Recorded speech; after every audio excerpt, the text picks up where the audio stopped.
Hello everyone, welcome back to our YouTube channel Bio Geek. आज इस video के अंदर, इस सेशन के अंदर हम पढ़ेंगे सेल के बारे में, डिस्कवरी ऑफ सेल के बारे में भी और सेल थ्योरी के बारे में भी, यदि क्लियर हुआ तो। स्टार्ट करते हैं। फर्स्ट ऑफ ऑल, सेल होती क्या है, क्या नहीं होती, कहां से स्टार्टिंग हुई थी, किसने डिस्कवर किया था, हर चीज को हम इस वीडियो के अंदर कवर करेंगे। सेल क्या होती है? फर्स्ट ऑफ ऑल, जो सबको पता है और हम बचपन से पढ़ते आ रहे हैं, it is the structural and functional unit of life. इसका क्या मतलब है? इसका ये मतलब है कि ये है हमारे पास एक बैक्टीरिया और ये है हमारे पास एक ह्यूमन बीइंग। ठीक है, तो ये ह्यूमन बीइंग भी और ये बैक्टीरिया भी, ये दोनों के दोनों किससे मिलकर बने होते हैं? सेल से मिलकर बने होते हैं।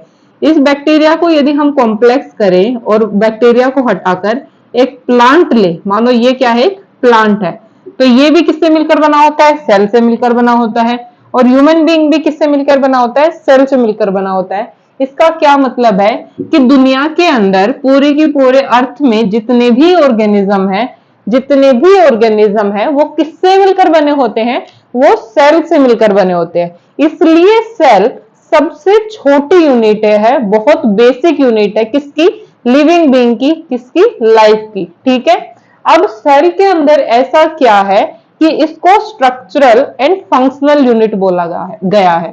जो सेल होती है वो इंडिपेंडेंट एग्जिस्टेंस शो करती है। क्या शो करती है? Independent existence. ठीक है, इंडिपेंडेंट एग्जिस्टेंस का क्या मतलब है? यदि हमने कहीं से एक सेल बाहर निकाली तो वो सेल इस लायक हो, इस कैपेबल हो कि वो अपने आप को इंडिपेंडेंटली वो रह सके, इंडिपेंडेंटली वो सरवाइव कर सके। ठीक है, और ये सेल शो करती है क्योंकि सेल को जो भी रिक्वायर है वो सारी की सारी चीजें उसके अंदर प्रेजेंट होगी। जस्ट लाइक सेल को किसकी रिक्वायरमेंट है? एटीपी की जरूरत है, तो माइटोकॉन्ड्रिया अंदर प्रेजेंट होता है। सेल को फोटोसिंथेसिस करना है तो क्लोरोप्लास्ट अंदर प्रेजेंट होता है। सेल को कोई और भी काम करना है, रेस्पिरेशन करना है, सेल को कुछ भी करना है तो न्यूक्लियस प्रेजेंट है। सब कुछ जो चीजें हैं जो सेल के लिए जरूरी है वो सारी की सारी कहां प्रेजेंट होती है? वो उसके इनसाइड प्रेजेंट होती है। मतलब सेल को अपने एग्जिस्टेंस के लिए किसी और चीज की नेसेसिटी नहीं है, वो अकेले भी सरवाइव कर सकती है, इंडिपेंडेंटली एग्जिस्टेंस शो करती है। So this is cell.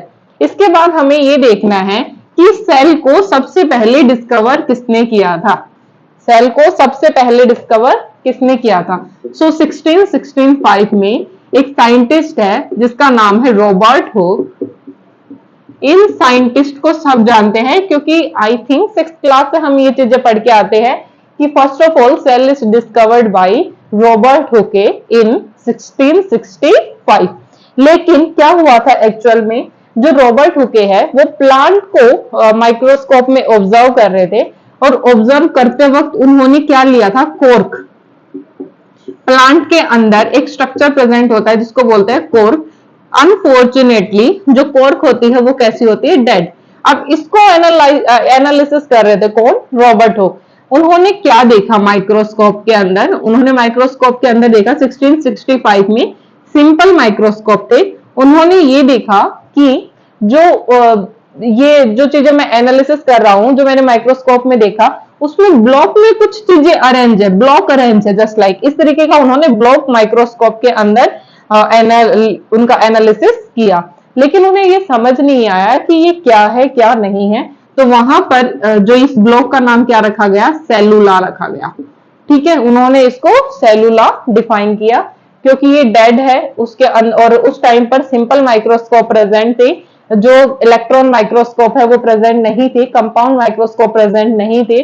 तो सेल के अंदर क्या चीजें प्रेजेंट है वो चीजें नहीं देख पाए, रॉबर्ट हुक नहीं देख पाए। उन्होंने केवल बाहर का स्ट्रक्चर देखा और स्ट्रक्चर देखने के बाद ये बताया कि प्लांट की जो कॉर्क है उसके अंदर कुछ ब्लॉक में कोई चीजें अरेंज है। मतलब ये कॉर्क किससे मिलकर बनी है?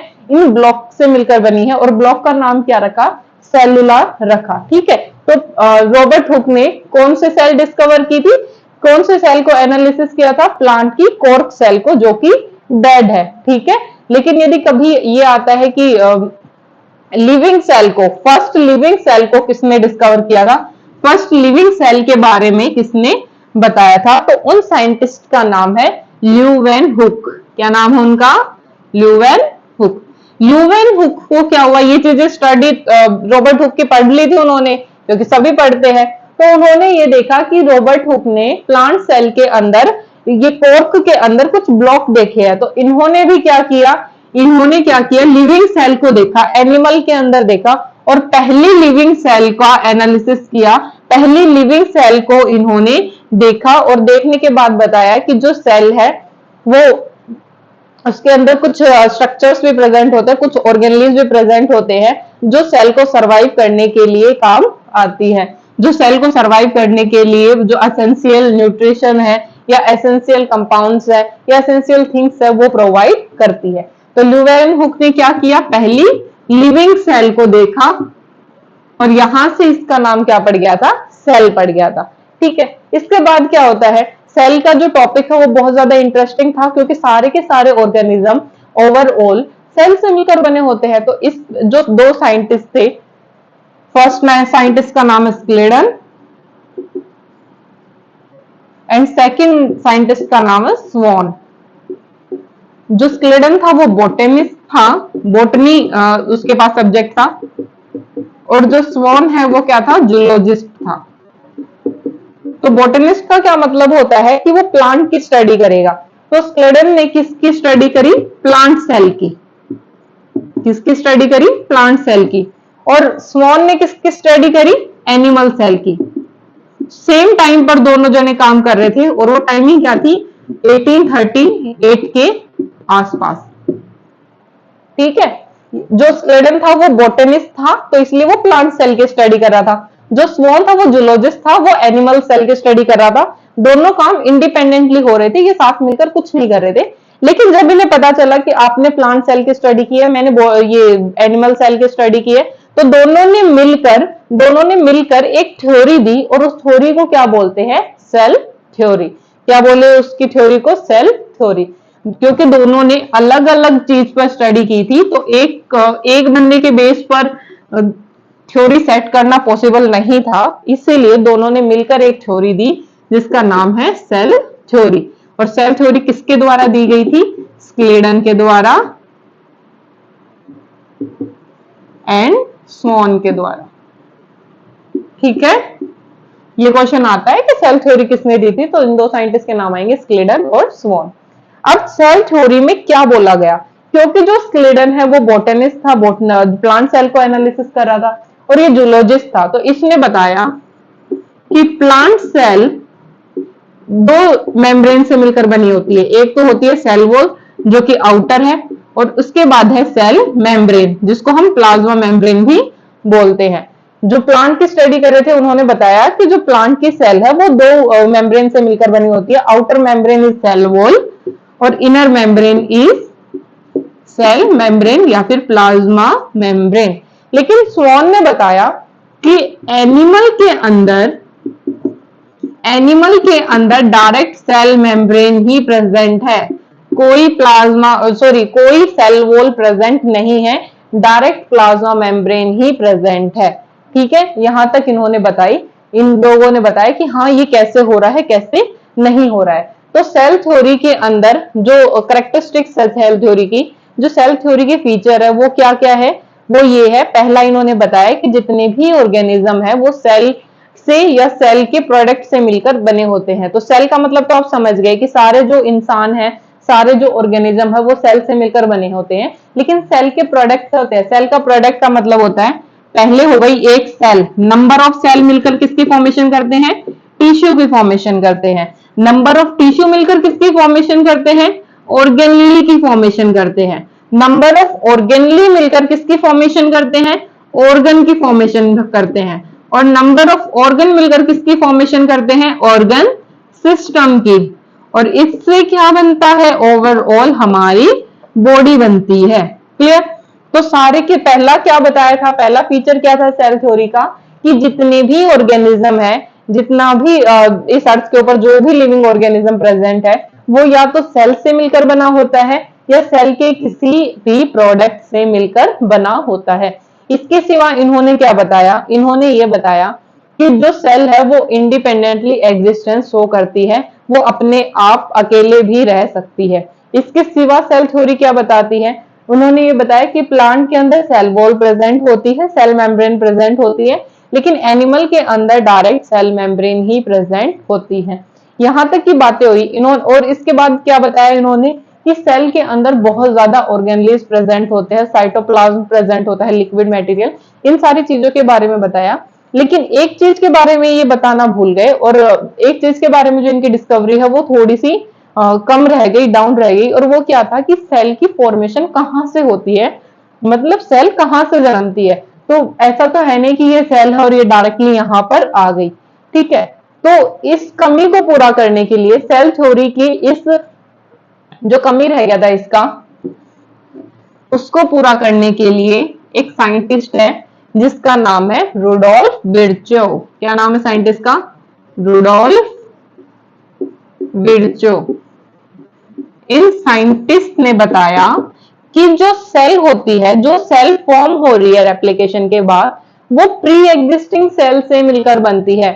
मतलब सेल का formation of cell from pre existing cell, जो सेल की मैन्युफैक्चरिंग हो रही है, जो सेल की फॉर्मेशन हो रही है, वो कहां से हो रही है? प्री एग्जिस्टिंग सेल, जो पहले से सेल एग्जिस्ट कर रही है, उन सेल से ही नई सेल की फॉर्मेशन होती है। और इसको एक नाम से डिफाइन किया था इन्होंने, एक स्पेशल नाम दिया था, और वो नाम क्या है? ओमनिस सेलुला ई सेलुला। ठीक है, बहुत ज्यादा इंपॉर्टेंट है, बहुत ज्यादा क्वेश्चन आते हैं। ओमनिस सेलुला ई सेलुला का मतलब क्या होता है कि जो सेल होती है वो प्री एग्जिस्टिंग सेल से बनती है। ठीक है, इसका मतलब ये होता है। साथ के साथ ओमनिस सेलुला ई सेलुला किसने दिया था? रुडोल्फ विर्चो ने। और ओमनिस सेलुला ई सेलुला जो सेल थ्योरी है उसके ड्रॉबैक्स रह गए थे, उन्होंने ये चीज नहीं एक्सप्लेन कर पाए थे कि जो सेल है वो असलियत में आई कहां से है, उनका फॉर्मेशन किस तरीके से होता है, कहां से जन्मी है। तो इन्होंने बताया कि जो पहले से सेल प्रेजेंट होती है उनको वे रेप्लिकेट होती है, और रेप्लिकेट होने के बाद सेल की फॉर्मेशन करती है। सो ये तो था डिस्कवरी ऑफ सेल के बारे में, और साथ के साथ सेल थ्योरी के बारे में। अब सेल थ्योरी में और सेल के बारे में ये बताया गया है कि सेल जो होती है वो इंडिपेंडेंटली एग्जिस्टेंस शो करती है। ठीक है, इंडिपेंडेंटली सरवाइव कर लेती है, इस तरीके के ऑर्गेनली उसके अंदर प्रेजेंट होते हैं। लेकिन यदि हम बात करें वायरस की, ये क्या है सेल थ्योरी के एक्सेप्शन, जो सेल थ्योरी को फॉलो नहीं करते हैं। वायरस की बात करें तो बेटा वायरस एक ऐसा स्ट्रक्चर है जो यदि आउटसाइड है होस्ट के आउटसाइड है तो कैसा रहेगा? नॉन लिविंग रहेगा, या फिर हम बोल सकते हैं वो डेड रहेगा। यदि वो इनसाइड होस्ट है, होस्ट के अंदर है, तो वो कैसा रहेगा? लिविंग रहेगा। ठीक है, वायरस की एक कैरेक्टरिस्टिक होती है, यदि वो आउटर एनवायरनमेंट में प्रेजेंट नहीं है तब तक वो कैसा रहेगा? डेड रहेगा। लेकिन जैसे ही वो होस्ट की बॉडी के अंदर चला जाता है तो वो कैसा हो जाएगा? लिविंग हो जाएगा। होस्ट का मतलब आपको पता है, जैसे मानो ये वायरस है, वायरस को किसी पर्सन के अंदर डिजीज फैलानी है, वो कुछ भी हो सकता है, वायरस किसी के अंदर भी डिजीज कर सकते हैं, प्लांट के अंदर भी कर सकते हैं, ह्यूमन बींग के अंदर भी कर सकते हैं, एनिमल के अंदर भी कर सकते हैं, इवन बैक्टीरिया के अंदर भी कर सकते हैं। तो यदि बाहर पड़ा है वायरस तो नॉन लिविंग होगा, और यदि वो किसी होस्ट के शरीर के अंदर चला गया तो वो लिविंग होगा। लिविंग होने के बाद वो रेप्लिकेट करेगा, अपनी नंबर ऑफ कॉपीज बनाएगा। ठीक है, ये सारी बात। अब इसके सिवा सेल के बारे में हमें ये पता है कि सेल के अंदर न्यूक्लियोइड जो जेनेटिक मटेरियल है वो डीएनए होता है, लेकिन वायरस के केस में डीएनए भी जेनेटिक मटेरियल हो सकता है और आरएनए भी जेनेटिक मटेरियल हो सकता है। ठीक है, वायरस के अंदर क्या क्या डिफरेंस है? पहली बात, वो बाहर रहेगा तो लिविंग नहीं है, क्लियर। दूसरा, अंदर आ गया होस्ट के अंदर तो लिविंग हो जाएगा। हमें ये पता है कि सेल के अंदर जो डीएनए होता है वो जेनेटिक मटेरियल होता है, लेकिन वायरस के केस में डीएनए और आरएनए दोनों जेनेटिक मटेरियल हो सकते हैं। नॉर्मली यदि हम पढ़ते हैं तो सेल के अंदर डीएनए हमेशा डबल स्ट्रैंडेड होता है और आरएनए हमेशा सिंगल स्ट्रैंडेड होता है, लेकिन वायरस के केस में डीएनए सिंगल स्ट्रैंडेड भी होता है और डबल स्ट्रैंडेड भी होता है, ठीक है। और same to same RNA single stranded RNA भी होता है और डबल स्ट्रैंडेड आरएनए भी होता है। मतलब जो वायरस है वो नॉर्मली सेल थ्योरी को फॉलो नहीं करता। सेल थ्योरी की जो एक्सेप्शन है वो क्या है, वायरस है। इसके सिवा जो ये वायरस है, वायरस के अंदर और कुछ, वायरस की जो बॉडी है उसके अंदर और कुछ प्रेजेंट नहीं होता, इस तरीके का प्रेजेंट होता है ना। यहाँ पर क्या प्रेजेंट होगा, इसका जेनेटिक मटेरियल, वो आरएनए डीएनए कुछ भी हो सकता है, डबल स्ट्रैंडेड सिंगल स्ट्रैंडेड कुछ भी हो सकता है। जो ये बाहर की पोर्शन है इसको कैप्सिड बोलते हैं, ये प्रोटीन से मिलकर बना होता है, ठीक है। जो वायरस है उसके अंदर क्या रहेगा, केवल या तो प्रोटीन या फिर डीएनए या फिर आरएनए, ठीक है। डीएनए और आरएनए में से हमेशा एक प्रेजेंट होता है, कभी भी वायरस के अंदर डीएनए और आरएनए साथ में प्रेजेंट नहीं होते हैं, ठीक है। इसके सिवा जो अमीबा है, जो मतलब प्रोकैरियोटिक सेल है जिसे हम बोलते हैं, वो इंडिपेंडेंटली एग्जिस्टेंस शो करती है, लेकिन उनके अंदर सारी चीजें प्रेजेंट नहीं होती, सारे ऑर्गेनेल्स प्रेजेंट नहीं होती। सो ये है हमारी cell theory, discovery of cell, और साथ के साथ सेल के बारे में। So thank you so much for watching. और यदि कोई डाउट रह जाता है, कोई क्वेश्चन पूछना होता है, तो आप कमेंट सेक्शन में लिख सकते हैं।